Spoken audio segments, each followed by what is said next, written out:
காய வச்ச முருங்கை இலையை பொடியாக்கிட்டு ப்ளவுஸ் தைக்க உட்காந்தேன். ப்ளவுஸ் டீட்டெயில்ஸ் லாஸ்ட்டாக சொல்கிறேன்.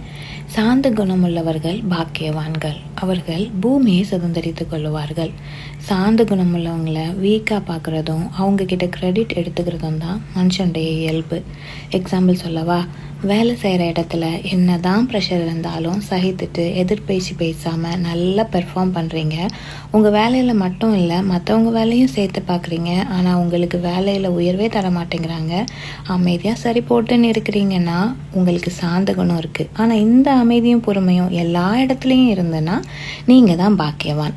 உங்களுக்கு தேவையான எல்லாத்தையும் ஆண்டவர் உங்களுக்கு கொடுப்பாரு. எங்க அப்படின்னு சலிச்சிக்காதீங்க. சாந்த குணமுள்ளவர்களை ரெட்ஷிப்பினால் அலங்கரிப்பாராம். ப்ளவுஸும் சாரியும் பிரிண்டடாக இருந்ததுனால தனியாக மெட்டீரியல் எடுத்து ஸ்டிச் பண்ணேன். ஸ்லீவுக்கு ரன்னிங் மெட்டீரியலாக யூஸ் பண்ணிக்கிட்டேன். பயணங்கள் தொடரும்.